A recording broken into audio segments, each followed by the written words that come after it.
Gentlemen, welcome back to the channel for the third intro. If they go shooting again, I'm gonna go shooting as well. Today we got something pretty cool to show off. This, as you read below, is an STG44. This is a real deal post-sample STG44 Sturmgewehr MP44, whatever you want to call it. This is it. This is the real deal. This one came as a parts kit. It was rebuilt and papered by BWE Firearms. Go check them out, bwefirearms.com. But we have this to play with, so I'm going to show you how it functions. I'll take it apart on the table, show you how the insides work a little bit. I'm gonna see if I can put one mag through it. I'll just pay Walter for it. And we have some cool slow-mo, we have some other stuff coming, so let me move you guys over to the table. I'll show what's inside and then we're gonna do some shooting. All right.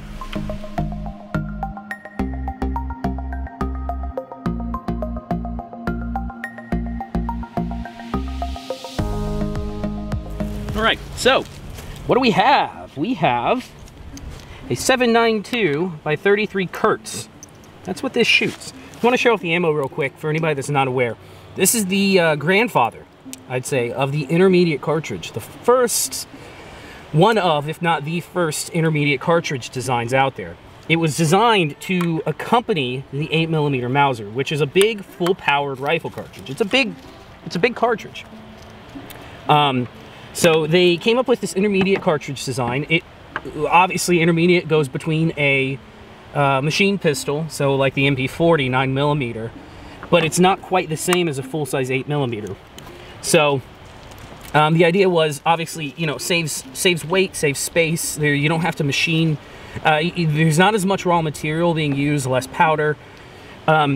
Plus, you get a more controllable firearm. You get the stopping power you still need. It works perfect, no matter what. It still works great. So that was kind of the idea, and you could see very big difference in the two. But 7.92 Kurtz, or is it 7.93? 7.92 Kurtz, awesome cartridge. So let me show you real quick what this looks like on the inside. Think roller delay, think MP5.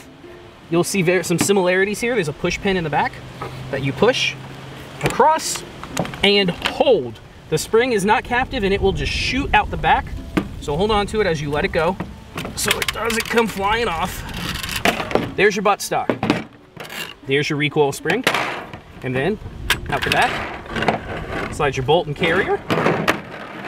And unlike the MP5 HKs, this just swivels down out of the way so you can get in there and clean.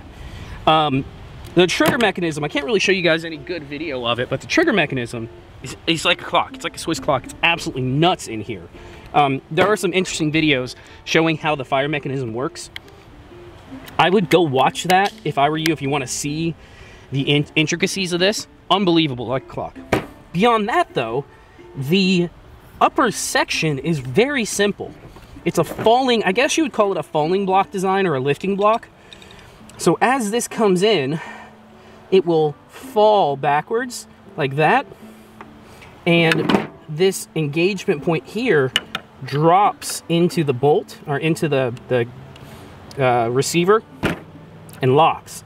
When it fires, the carrier grabs it, lifts it, and retrieves it, pulls it back. Really simple design, and it looks, you know, if you know what an AK looks like, it's very similar.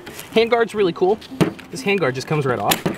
Sheet steel, it's just held in, so it comes right off. You can see the barrel underneath. The gas piston, the piston tube here, doesn't come out. You have to take the front gas block off, but this is pretty much fully disassembled. It's pretty neat. It's a really neat gun. So let me see if I can scrounge up a couple rounds to do for you guys. And we have some cool slow-mo, so let's go do a little shooting with this thing.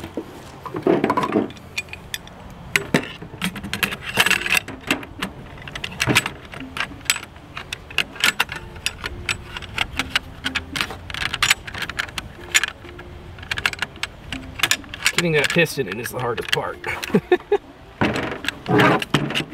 That in, spring